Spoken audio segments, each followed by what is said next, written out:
Bonjour chers auditeurs, soyez les bienvenus à l'Université virtuelle africaine de développement. Le module d'aujourd'hui va concerner la pathologie des équidés et tout naturellement, on va commencer par les coliques du cheval. Tout naturellement, je vous propose le plan suivant. On va commencer par une définition et puis on va parler de l'importance des coliques du cheval, les causes, la manifestation clinique et tout naturellement terminer par le traitement et la prévention. Il faut dire que les coliques du cheval sont définies comme étant des douleurs abdominales ayant diverses origines. Ces douleurs peuvent avoir une origine digestive, c'est ce qu'on observe lors du ralentissement du transit intestinal, lors de l'arrêt du transit intestinal, lors d'une torsion intestinale, lors des ulcères, lors d'une hernie inguinale étranglée, lors d'une occlusion intestinale, lors d'une paralysie de l'intestin ou lors d'un ballonnement. Mais ces douleurs abdominales peuvent avoir aussi une origine extra-digestive, c'est ce qu'on appelle alors une fausse colique. Eh bien, la douleur n'a pas une origine digestive et c'est ce qu'on observe lors d'une torsion utérine ou bien lors d'une hépatite infectieuse. Il faut dire qu'il ne s'agit pas d'une maladie, mais il s'agit plutôt d'un syndrome, autrement dit d'un ensemble de symptômes. Il s'agit d'une manifestation douloureuse dont l'expression est variable selon l'origine de la douleur. Elle peut être estomacale ou intestinale ou sécale, mais aussi l'expression est variable selon la sensibilité individuelle du cheval. Il y a des chevaux qui peuvent tolérer une certaine douleur et il y a d'autres qui sont beaucoup plus sensibles. C'est ainsi qu'on peut observer différents signes comme une inquiétude, de l'agitation, du rabotage. Autrement dit, il a tendance à tirer ses sabots à même le sol comme s'il veut faire un nid. Le cheval peut se rouler à même le sol. Il peut avoir des gestes comme s'il fait une auto-auscultation. Il regarde son flanc. Il peut transpirer. Il peut se mettre en position de chien assis. On peut observer aussi des chutes violentes et carrément des fois des chocs dus à la douleur, ce qui va entraîner une perte de la conscience, voire même la mort du sujet. À présent, on doit parler de l'importance des coliques chez le cheval. Il faut dire que la colique est la principale cause de mortalité chez le cheval. C'est un syndrome très redouté par les propriétaires de chevaux. Et c'est une urgence médicale en pathologie des équidés. Donc, une prise en charge rapide par un vétérinaire est indispensable. Et il peut y avoir des cas où il faut une intervention chirurgicale pour prendre en charge les coliques. Cela s'observe dans 10% des cas, particulièrement lors de volvulus, autrement dit une torsion du cécum avec des fois une nécrose segmentaire. Cela peut aussi s'observer dans le cadre d'une intussusception, autrement dit d'une invagination de l'intestin. Moralité, il faut appeler rapidement un vétérinaire avant que n'arrive tout drame. Là, nous sommes dans un bloc chirurgical. Voilà le cheval à décubitus dorsal avec une anesthésie gazeuse qui est en train d'être mise en place. Et là, nous voyons le sécum qui est extériorisé. Quelles sont les causes des coliques chez le cheval? Tout d'abord, il faudrait qu'il y ait une prédisposition anatomique et physiologique du cheval aux coliques. En effet, le côlon chez le cheval, il est très long et il représente 50% du tube digestif. C'est au niveau du côlon que se font les réactions de fermentation. En effet, le cheval est comparable à un ruminant qui est inversé. En effet, chez le ruminant, nous avons le rumen qui est en avant. C'est là-bas que se font les fermentations, la fermentation de la cellulose et nous avons l'intestin et le gros intestin qui sont en partie terminale. Pour ce qui est du cheval, c'est l'inverse.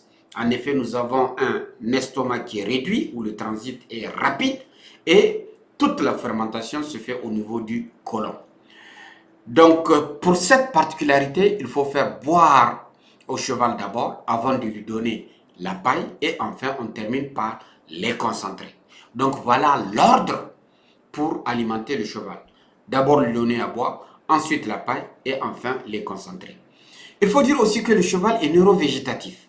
Il est très sensible. Il est très sensible au stress.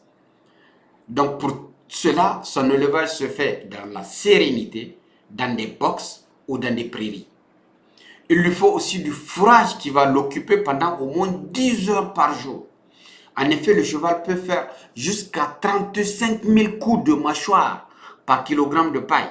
Donc c'est une façon de s'occuper, ce qui lui permet de lutter contre certains problèmes comme le stress, comme l'éthique, comme l'aérophagie, pour ne citer que cela.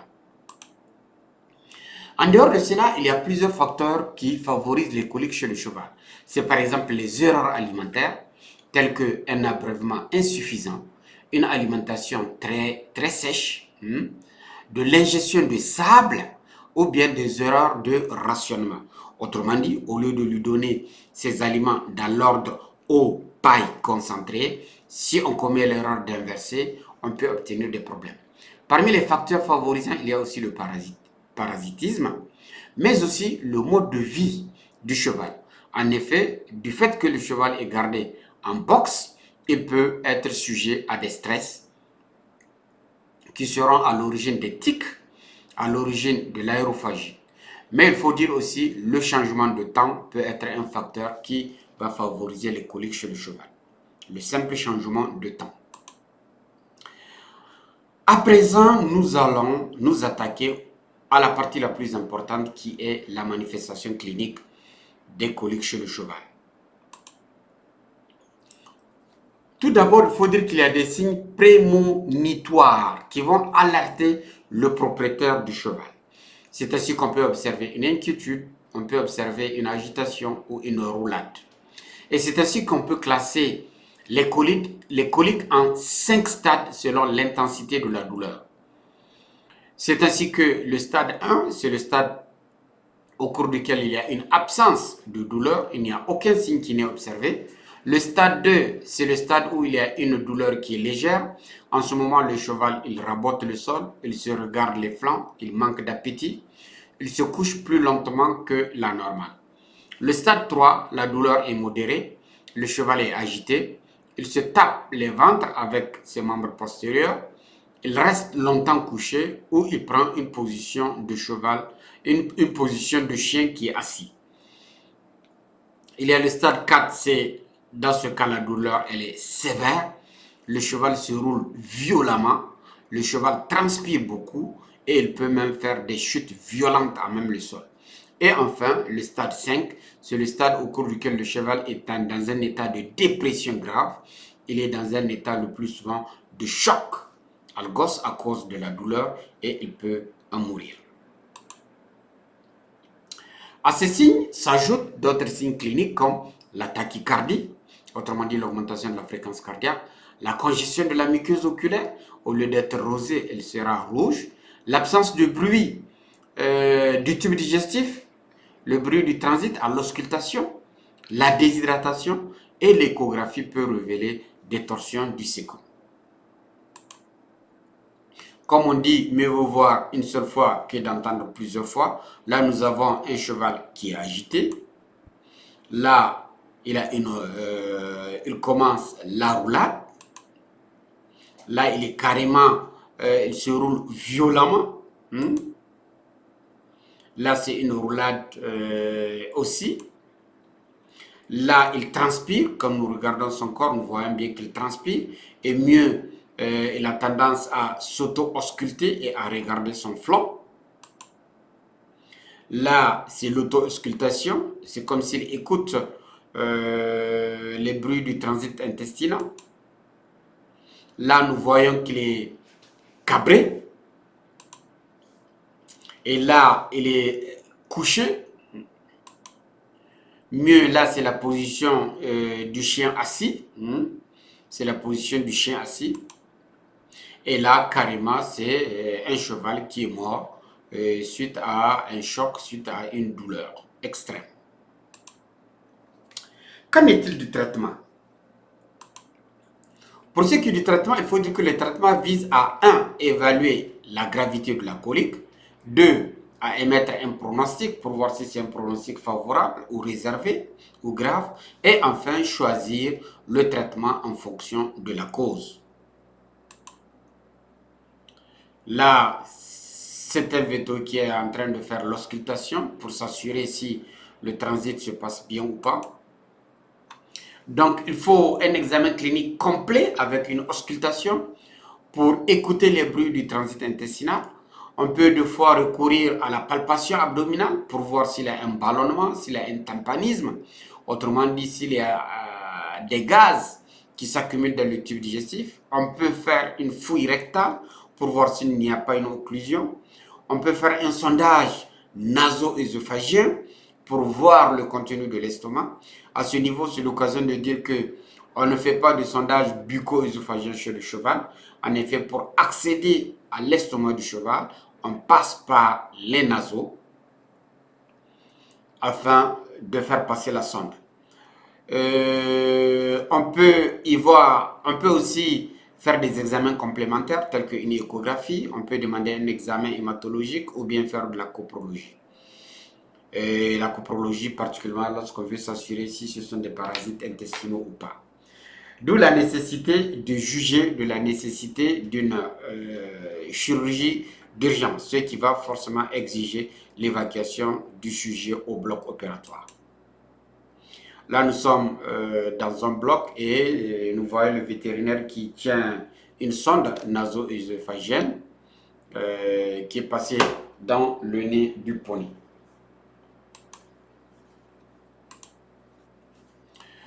La première des choses, il faut mettre le cheval en diète hydrique afin de pouvoir calmer le tube digestif. Autrement dit, il faut mettre à sa disposition exclusivement de l'eau et retirer toute alimentation.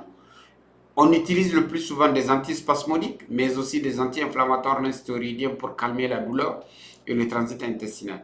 Et c'est ainsi que des produits comme la calmagine ou la bromure de Prifinium, autrement dit le Prifinial, sont fréquemment utilisés pour prendre en charge les coliques.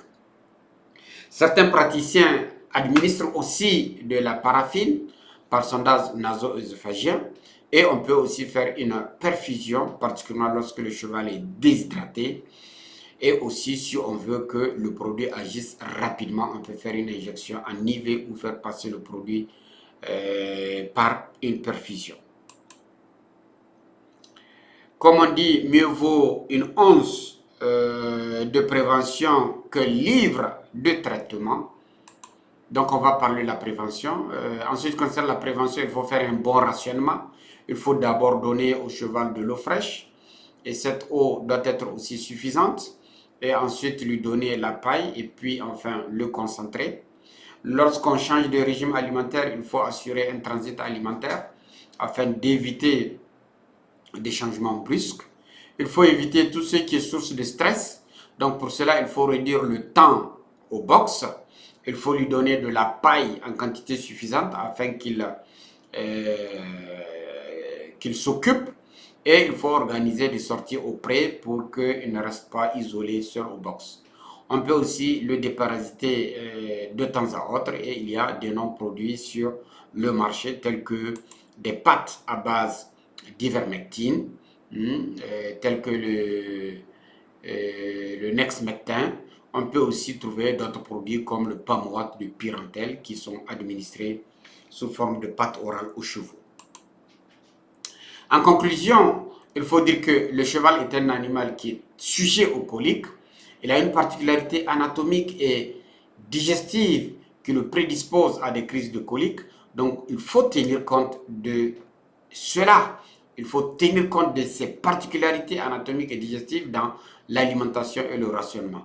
Les manifestations cliniques des coliques sont comparables, quelle que soit la cause, et il est très important de prévenir les coliques pour éviter la mortalité.